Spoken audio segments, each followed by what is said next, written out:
Okay, it's 5:30. Mr. Clerk, roll call, please. Counsel Chow. Here. Counsel Dakota. Here. Counsel Scott. Here. 3 present. Thank you, Mr. Clerk. Good evening, everyone. Everyone here in the chamber and everyone watching at home. This is the Rules and Election Subcommittee being held today in the Lowell City Council chamber, April 29, 2025, 5:30 p.m. right now. I'm joined by my colleagues on the subcommittee as well as the Director of Election, Mr. Will Rosenberry. We have Mr. Clerk, also Councilor Paul Tayam, and also have a City Council candidate, Belinda Duran, in the chamber as well. Thank you for the report, Mr. Rosenberry, on the elections. This meeting came as a result of a motion made by my colleague, Councilor Kim Scott, and also it was a discussion during the council meeting that was referred to the subcommittee. I know that there's going to be the elections meeting in about a week's time, but it's never too early to start discussing about the elections. As this being local elections, there are a lot of moving parts, a lot of things going on in the city, including polling locations, dates, and so forth. And your report is very detailed. Thank you for giving it to us today. But some people in the chamber and people watching at home that might know what's included in the report.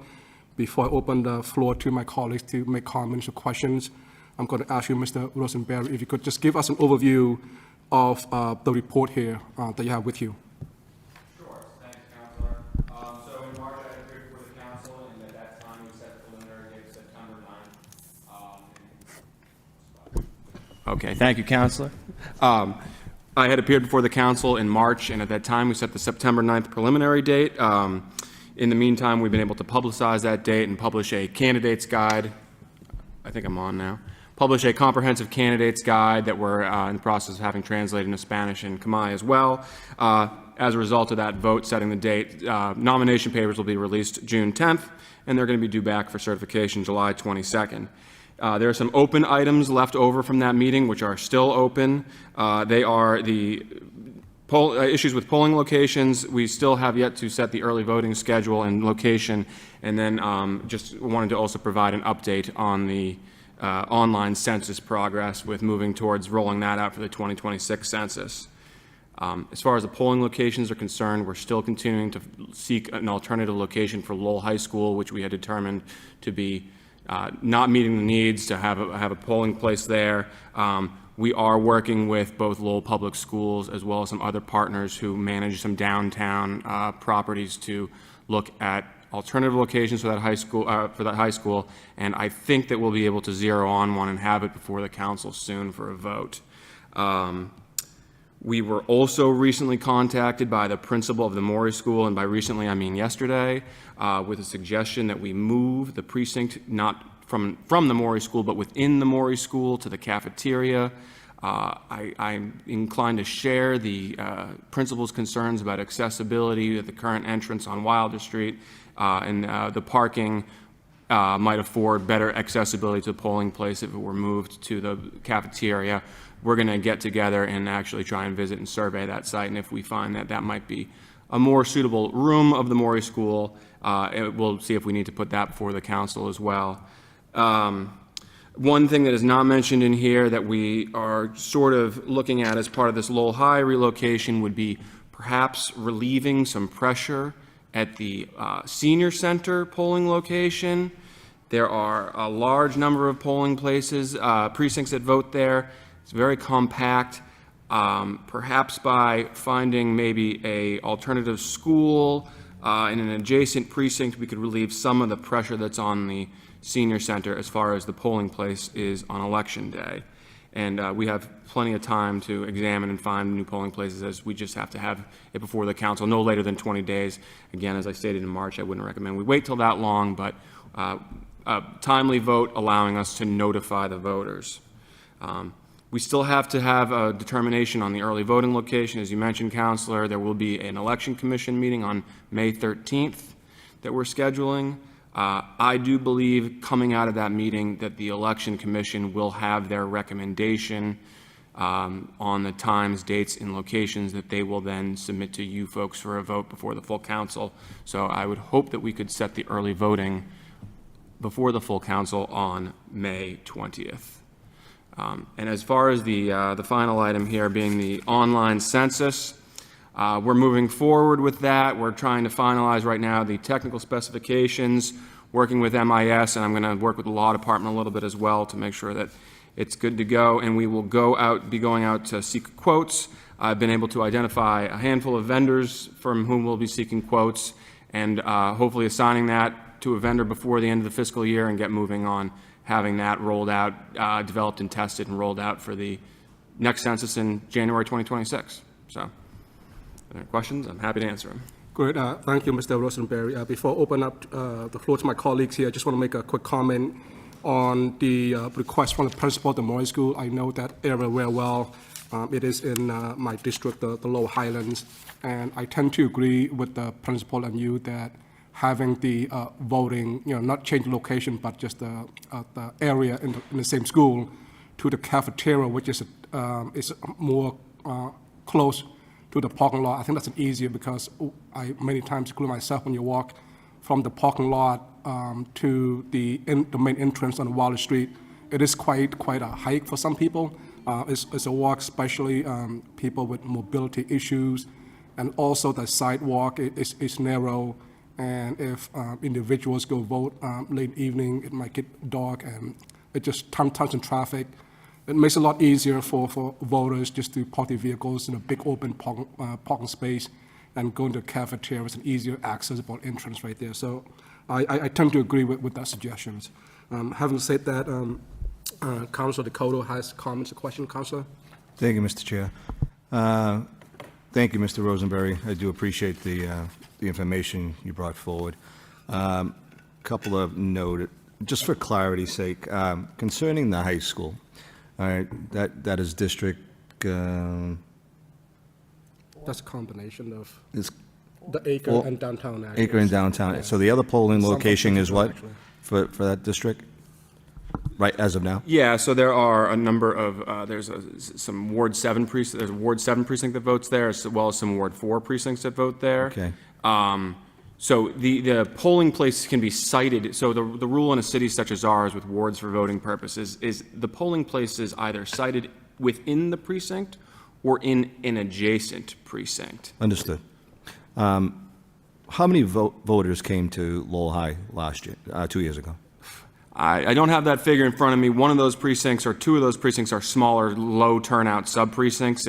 It's not one of our more terribly crowded polling locations. I could definitely get you the number on the turnout at Lowell High, though. And when you say of alternate locations, is it close proximity to the high school? Yes, yeah. Currently, we're looking at a handful of locations in the high school is sited in Ward 4, Precinct 3, I believe, and we're looking at a handful of locations in that same precinct. And there are some other locations in some nearby precincts that could possibly alleviate, whether it's the senior center or if one of the locations couldn't house all four of those Lowell High School precincts, we could possibly move one into one of these, another school or something in an adjacent precinct. Okay. I have a question concerning actually my district. I did notice that the collegiate charter school we were using as a location, and that was very, very low turnout, probably the lowest in the city. And I'm wondering, is that still a viable option, or should we just, I don't know what you're looking at for personnel, but I'm sure the Daily could handle all of that precinct. Right, so you've got 8-1 and 8-2 voting over at the collegiate, 8-3 and 8-4 at the Daily. Yeah, and Yeah. I think there might have been 250 votes at the collegiate. Okay. 2 years ago, so I didn't know how, okay, if in the it would municipal- work for you, that, for volunteers and enough people, that I'm not sure if the collegiate is even necessary. Yeah, the Daily, they vote in the gym. It's a large location. There's, I want to say, 2 or 3 precincts in there right Yeah, now. right but, now, yeah. The Daily also has a cafeteria, I think, kind of adjacent to the. And actually, I had a lot of people that So- didn't know that the collegiate was even an option 2 So, years ago. right, I'm looking at a map. I've got a map of the schools, and I'm reconsidering we're open to any kind of suggestions like that. And ultimately, it will be a vote by the city council. So if there are people in District 8 who have input as to where their precinct could be, get it to me, and we can examine that and, It's just a matter of a vote of the city council and proper notification of the voters. Okay. And lastly, can you expound upon what you were talking about, the 3 vendors that you got going out for the GIS, the census? Yeah, so the bidding process here would be seeking a quote. I don't expect the service to be more than, I think it's the $10,000 threshold that you have to go into the bids and services bulletin. This is just to make it a more efficient way of capturing the voters, or? So yeah, so the online census would be, the census is conducted annually, and those residents who have no changes to their listings, their household listings, would be able to respond online, logging into a system with a unique ID. The web content management system that the city uses does not have a solution for this particular web application, essentially, that we're trying to roll out. So I've consulted with a number of cities and towns that have it. A lot of them have developed it in-house. We've determined, we're working with MIS, that we'll be requiring the use of an outside developer. So the technical specifications have been written, and so there are a handful of software companies and that I've identified who have experience either doing exactly this or something similar to this that we'll be seeking quotes from. Okay. Last question, I actually got this from a constituent asking me, how many election cycles before you are taking off the rolls? You haven't voted in 2 years, 4 years, 6 years. What is the cutoff, and then you're taking off the rolls? Sure. So with the annual, so it's all relative to the annual street listing. So the annual census. The census is conducted annually, and failure to respond to that census results in you becoming inactive. There are ways to become active in the interim, okay? If you sign a petition, if you show up to vote, you have to first show ID and fill out an affirmation that you still live at that address before you're allowed to vote. Or if you come in and fill out some paperwork, you can reactivate yourself. But having said that, if you are somebody who has been made inactive as a result of a census, and then you fail to vote or take other action to activate yourself in a 4-year cycle, 2 federal elections, that would be the time that you'd be deleted. So you voted 2 years ago, but didn't fill out the census this year. You would be taking off the rolls. Well, let's look at it going forward in a sense. If you have failed, say you voted in the most recent 2024 election, but you failed to respond to the census that was conducted this year. Yeah. And maybe you have truly moved out of Lowell, then you failed to vote in the 26 election and then the 28 election, you would be deleted after the 28 election. After failing to respond to the 25 census. After 25s. Yes, so it's a 4-year period of So inactivity. if you voted in the local election in 2022, your name is still going to show up on this upcoming November. You could, yes, you would not have been deleted for failure to respond to that year's census, the 21 census. But then the next one after that, there will be an annual deletion Right, I of get people it. looking at the 4 understand. years, right, with failure to vote. all right. Thanks. There are people who do not respond to their census who continue to maintain their active status by either voting or signing a petition And throughout just that year. putting it in the mail or whatever. So this online would, I think, absolutely help us by doing that. I think that the bulk of our responses are no change. Right. Okay, and I think that there's a large population that just doesn't bother to respond. I do think that we will increase our response rate with an online census. We also do not pay the postage, for instance, on this initial mailing. So I do think that having to find a stamp is sometimes a deterrent to people returning it. Now, so with the online response, I hope to get a better response. Now, so the census period has closed for this year, essentially. April 15th was the deadline to respond to the census. So between now and June 1st, we are finalizing and processing everything that we've received. And June 1st, anybody who did not respond to this year's census will be switched to inactive status. After that, in June, they will in fact receive a postage prepaid notice with a card that they can tear off and return. So anybody who's made inactive will get what's called the confirmation mailing in the month of June or July, giving them a second opportunity to return themselves to active status. Got it. Thank you. Thank you, Mr. welcome. Chair. All set, Councilor Dakota. Thank you. Before I call my colleague to questions and have comments, I'd like also acknowledge Councilor Rita Mercia, just joined us in the meeting as well. Welcome, Councilor. Councilor Scott. Thank you. I have a few questions, sorry, a little list here, but first off, thank you for the response to my census motion about putting it online. Just a quick question on that, would there be like a QR code on it included? Yeah, that's exactly correct. Every census form would include a QR code directing them to the website. They log in with a unique ID that's provided as part of that. You'd see the listing of your residents, and if it is accurate and still true, you just click submit. We later pull it down and review that data.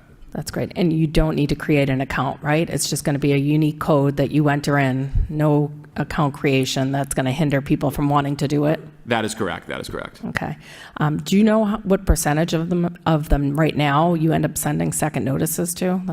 Well, this being my first census, I'm not really sure. I can tell you, though, I mean, it looks like we're going to be doing about maybe about 50,000 piece mailing coming up in June. Based upon the responses that I've seen that we've processed, I think we've got about 20,000 with a 2025 census year. So with there being about, I think it was 75,000 people on that list, we might be doing a 50,000 piece postcard mailing come June. So hopefully this will bring that down and our And postage hopefully costs that will down, reduce, hopefully. yes, correct. Okay, and now my other question, Lowell High School, the space, I know you said we couldn't use the new space, I guess because of electrical concerns. School is not in session on Election Day, correct? Correct. Are there other spaces right within the high school, like the small auditorium right across from the parking garage that we could use? So that's something I'm talking to the school about as well. You know, something about the design of that school, there don't seem to be outlets as widespread as you would expect. But I did speak with the school today, and I might be touring some other spaces within Lowell High over the next, or imminently, basically, to examine some other spaces and see if they might be suitable. Okay, just seems with such a big empty school, it would kind of be a waste to switch people's voting locations. And finally, my last question I think that I have is just around my district. It's actually Ward 5-4 that is actually, I think it's the only district that's split with a river in between. So you literally have to leave from Gorham Street, go down Gorham, across Moore Street, down Lawrence Street to go out to the Pine. Are you able to sub-district? I know that happened during the ward changes. Yeah, so yes, that is something that could happen, and I was actually, oddly enough, examining that today. There is a way we could seek special legislation. I've heard from some of those voters in that district. I believe they may have traditionally voted in that little section. They did. At the Butler I've heard School. from them all, too. So, Yeah. what could be done, Counselor, is a piece of special legislation could be submitted to the state legislature, basically carving out that section of 5-4 on the east bank of the Concord River, creating a 5-4A, which we could then reassign those voters to the Butler School or any other location in an adjacent precinct.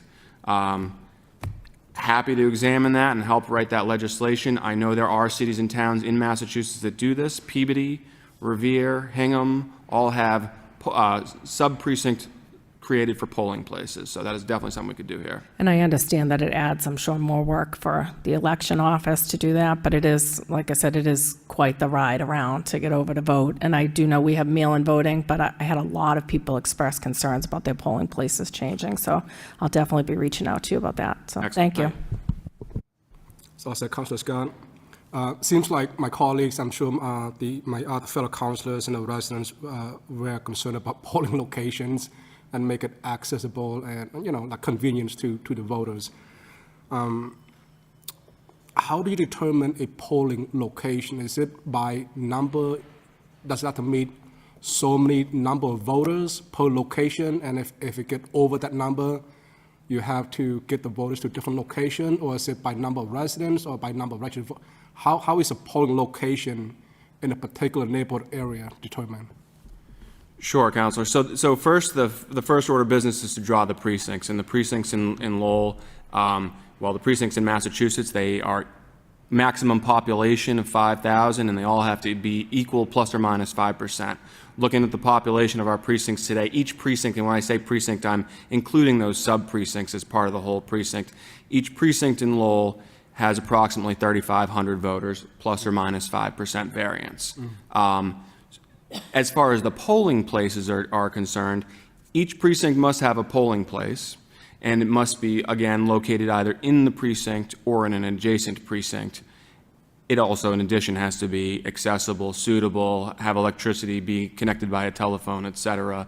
And that would be part of the vote of the city council. But there is there is the maximum population of a precinct, but we could house any number of precincts in a polling location as long as they are in adjacent precincts within the city of Lowell. Okay, thank you. It seems like, you know, you're going to hear many more questions, not only from us, but from the residents too, about polling locations. And this being an election year, you have a lot of work cut out for you in a short period of time. To form that, and the Council Dakota ask questions or make comments concerning about the collegiate charter school. Many of the smaller area in terms of landscape district, for example, like the Lowell Highlands, we actually have two voting polling locations, the Morris School and at the Senior Center. And from my experience, a lot of the voters, you know, they assume automatically because the Morris School is such a central location to the entire district. Many voters assume that it's at the Morris School. Then when they show up, they're actually sent to the Senior Center. And in some instances, that might be an inconvenience for them. So I don't know, maybe that's one thing you can look at too in terms of distance travel, how long they would have to travel versus, because sometimes I've seen that they are closer to one polling location than another, and then they're being sent to a different polling location. And that happened throughout citywide. You talk about the voters in Centerville might have to come to Lowell High School before. And as Councilor Scott had mentioned earlier too, you know, that some of the traveling, it's an issue for mobility and convenience and accessibility. So if you could look at that too for this election cycle, see which is convenient. I don't know, you're the expert here. I don't know if every district need to have two locations. I know in many instances, the more the better, but it has to be closer to the voters rather than farther away. So I'm just going to ask you to do that in maybe for the next meeting and so forth. Does anybody else in the chamber have comments or questions? Councilor Yan? Thank you, Mr. Chairman. Thank you, Mr. Rosenberry, for your report. The issue of poll location for me in District 7, I would really advocating to have senior center. I know some interfering with our senior, but if we plan ahead, so minimize the disruption for our senior. The reason senior center is a central location for District 7, 1, and 7, 2 is that it's accessible by bus. If somebody does not drive, they can take the bus and stop right there. And a lot of residents who live in the area can just walk over from all this North Common Housing Authority. They can walk over on a good day. So that's one of my wish is that I'm pushing to have that at the senior center. That would be my preference, and a lot of number of residents.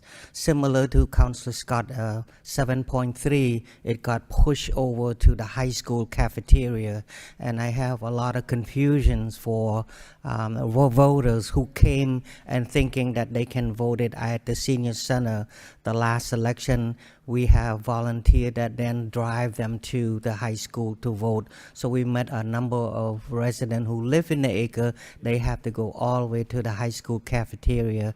But now the high school cafeteria is like in the middle of renovation. So I'm hoping that we can find something closer.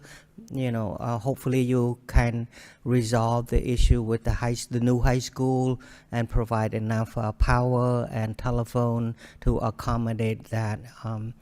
Your report does not say about the ballots drop box, and that's one of the things that I would like to advocating. We have 8 districts, and hopefully each district would have one drop box. And I understand the safety concern. However, local election, I don't think would be, it would be not as controversial as a national election. So my hope is that, you know, at the senior center we will have one drop box as well, easy access, and other area in the city district as well. So those are the comments and concern that I have. It looks like we will have a preliminary in District 7, September 9th. So I'm hoping that we can really nail down location and all of that ahead of time and publicize so people know where to go to vote. Again, thank you for your report. Thank you, Mr. Chair. I'll say Councilor Dakota. Thank you. Just hearing from Councilor Scott and Councilor Yem, I'm wondering if it wouldn't be a bad idea to speak with all the councilors and get their input of what they think might be some better locations. Now, I do understand that the polling locations are due to the population of the certain areas, but the truth is in the pudding, is I guess they say, is that we've had 8% of the population voting in the last 2 or 3 elections. So I don't see it jumping to 30 to 40% in the next 2 elections, let's say. And with that being said, I think that gives us more to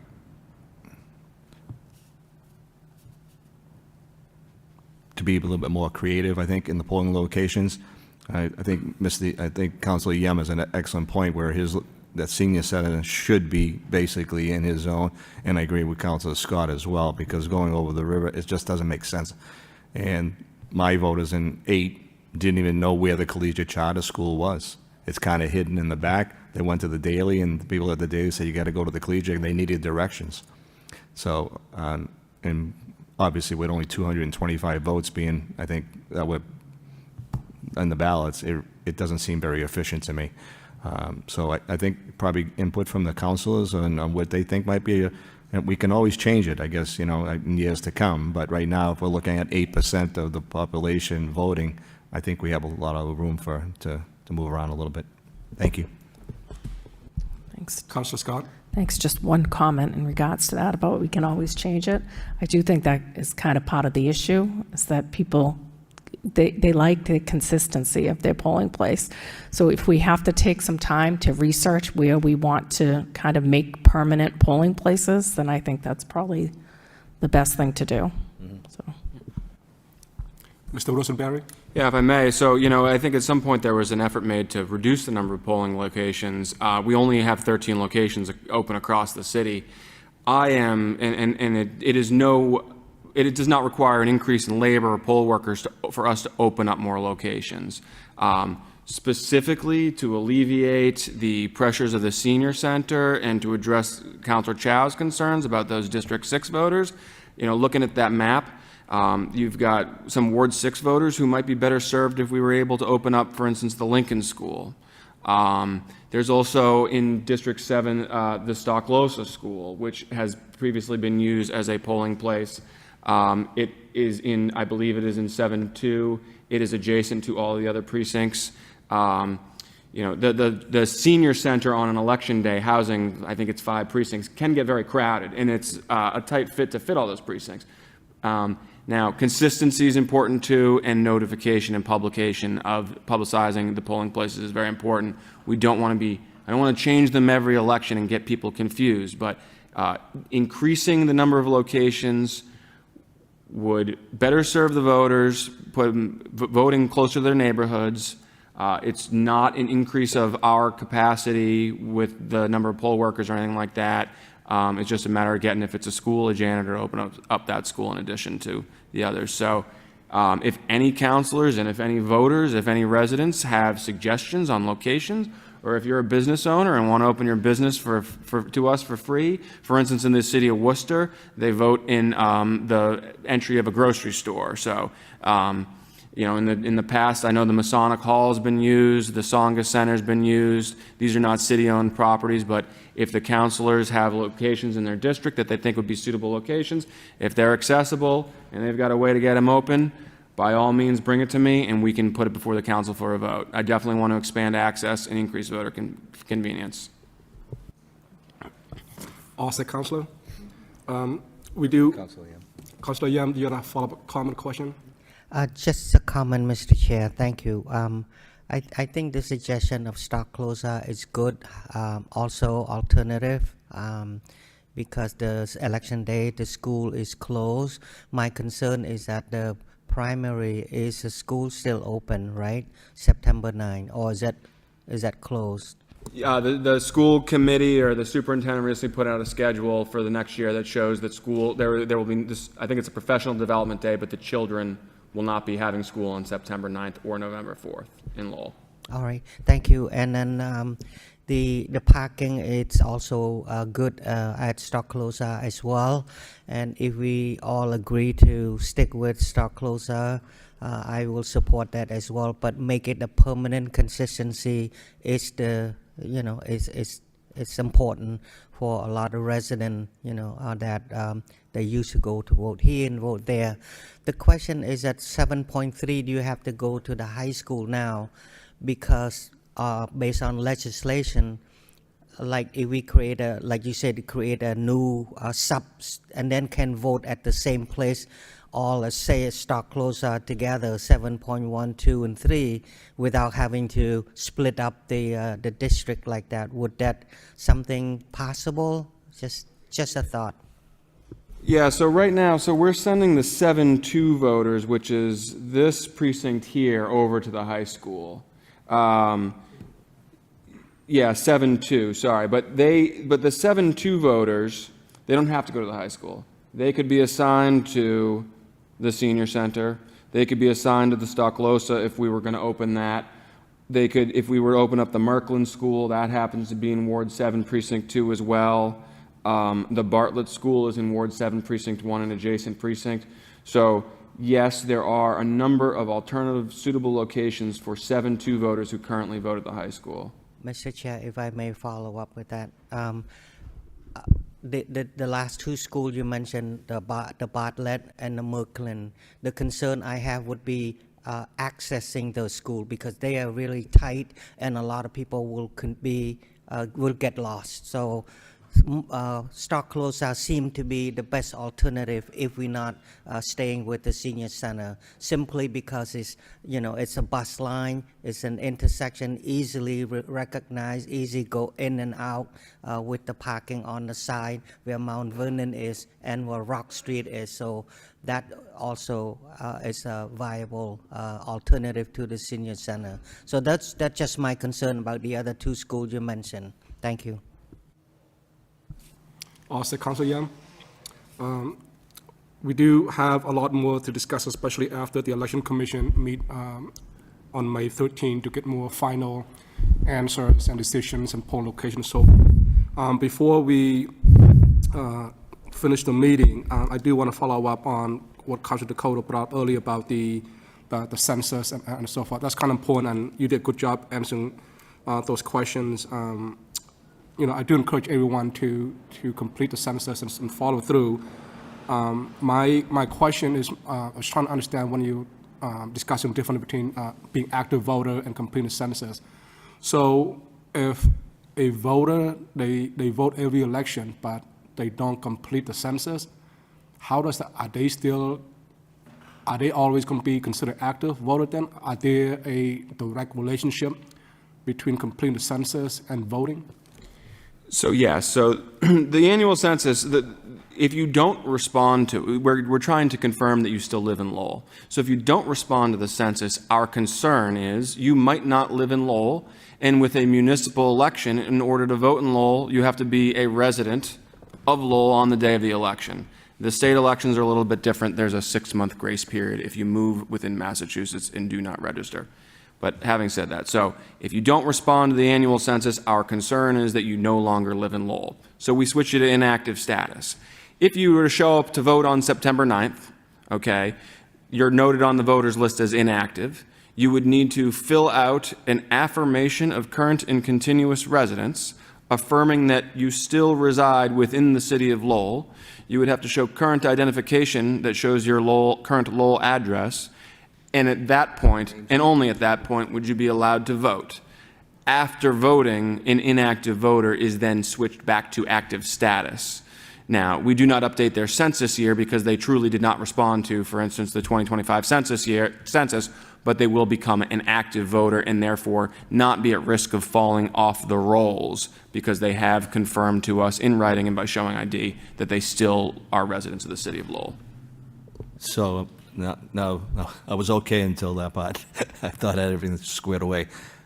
If somebody has voted every 2 years for the last 20 years, but has never filled out a census form, their name will not show up on the scrolls when you get there? So no, they will be on the list, but they will be on the list as inactive.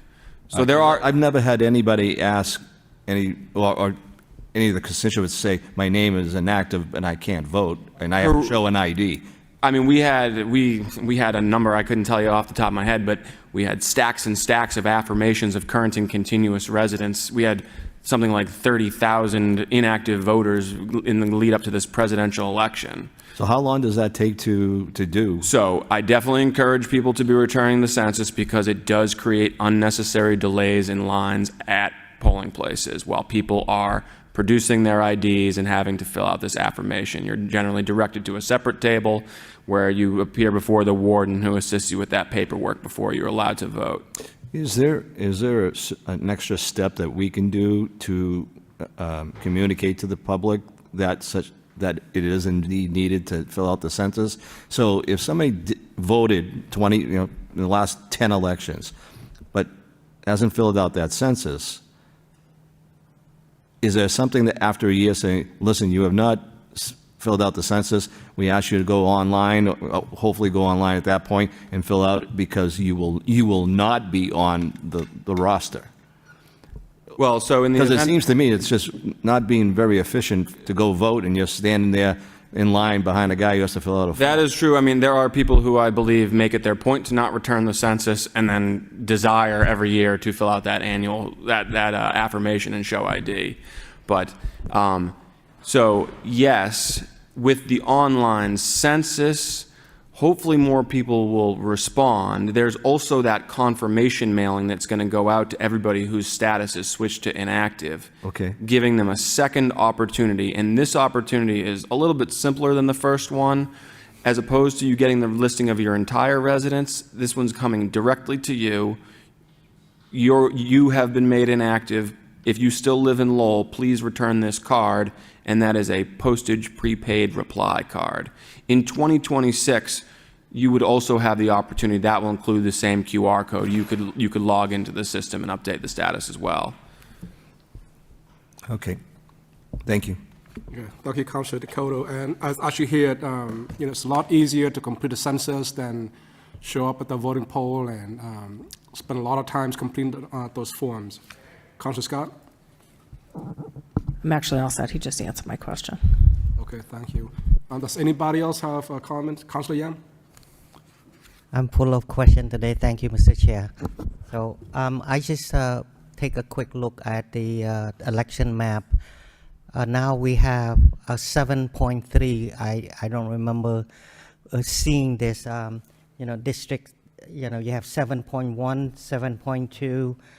3 and now go on to 7.4, and then we have 3A, and also add on to that, which I have never seen. So it looked like we have 4 precincts now of Ward 7, right, Mr. Rosenberry? Yeah, so it's a little, so there are 4 precincts in each of our wards in Lowell. Okay, and I was at the state at the time that these precincts were drawn, so I have some familiarity with this. So Ward 7 consists truly, and District 7 consists of precincts 1, 2, and 3, and 1, 2, 3, and 4. Now, as a result of the state legislative redistricting, they drew their legislative lines without regard for the work that this body did to establish the precincts, essentially. So there is a 7.3A, for instance, that exists in geography. I actually believe that is a 0 population sub-precinct, as I'm looking at the map here. I don't think anybody actually lives in 7.3A, as nobody lives in 1.1A across the river by the university. But these places do exist in geography. I believe 7.3A is part of the 17th Middlesex District, whereas the remaining precincts of 7-3 are in the 18th Middlesex Representative District. So these sub-precincts had to be created to accommodate the state legislative districts, which were imposed upon the precincts that you folks drew. If there were, for instance, development in that 7-3A portion, those voters would be in Ward 7 and part of the District 7. Thank you so much. Okay. We're also joined by Councilor New and Councilor Corey Belanger. Councilor Mercier, you have a comment, question? Thank you, Mr. Chairman. Through you to the election commissioner, how many registered voters do we have in the city of Lowell? Registered voters approximately 70, I gotta say 72,000 right now. Okay. Yeah. And what percentage of those people vote? Like 8%? Yeah, I mean, our last city election, if I recall, the turnout was about 7,000 people. So we had about 10% turnout in our most recent municipal election. I'm hopeful that we can do better by communicating that there is an election to the voters, better publicizing. I am working with the communications department here at the city to have a comprehensive communication plan through which we'll be remaining in constant contact with the voters and residents. Hearing you speak, I'm exhausted because 50,000 items of mail have to get out. You just said at one point, we try to do everything we can to make it so easy for people to vote. It isn't September 9th, the primary, that's it, vote, and that's it. We have early voting. We have voting by mail. We have online registering for the census. But yet you turn on the TV, as I did years ago, and saw that they got their right to vote in Africa, and the line went 3 days. 3 days the line snaked around here, there for people to vote.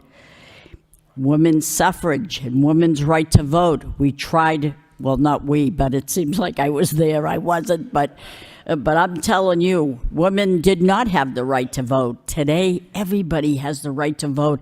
If you fill out a census, or even if you don't, we make it so darn easy, and we try to make it to your polling place as close to your home as possible, and yet we get 8% of the vote. 8%. And the ones that don't vote are the loudest when there's a complaint. They yell the loudest. Life is so unfair to see what goes on here, and yet we do the best that we can to try to put in people to do our bidding for us, and we trust them. And yet, I can't understand that. I can't. When I was a young mother and I went to vote, my kids weren't old enough to vote, I made sure that I took each and every one of them to the polling place and said, this is very important. This is what you do when you get to be 18. My sons will register for the draft. My 4 children will register to vote when they're 18, and they did that. To me, it's important. It's an important... take that right away and watch how many people that don't vote are going to squawk about it. So I'm just giving you an overview of my feelings that frustrate me to no end. I'm sorry I'm on a rant, but that's how I feel, because I'm listening to what you're saying, and your staff is low. You don't have a large staff, and yet there's so much darn work for people to haphazardly sit home and complain.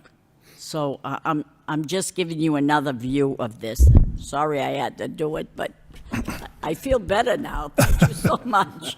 Thank you. Mr. Chair, if I could have 2 seconds before the meeting. I just want to recognize that, as many of you know, that this department now is housed under my division, and I just want to say that department has made historic strides forward with the commitment and the diligence of this, Mr. Rosenberry. I know. It has been unbelievable what he has done with his knowledge and his commitment to the job. I expect that to continue as well. I just want to have recognition for that fact for me. It was wonderful to get you to speak. You never say a word, but I got you to speak. So thank you for all your help.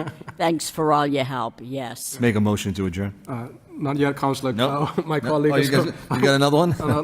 My colleague to the right has one more comment or question. It's very, very quick. I was just, and I don't want to have to follow that, but I was just going to ask whether or not we could look at putting signage in the districts, like on the main routes, like sandwich boards or something, like just telling people about voting. I mean, I know it's just another thing that we can try for outreach, so anything we can do. Thank you. Thank you, Councillor. Are there any more comments or questions by anyone in the chamber?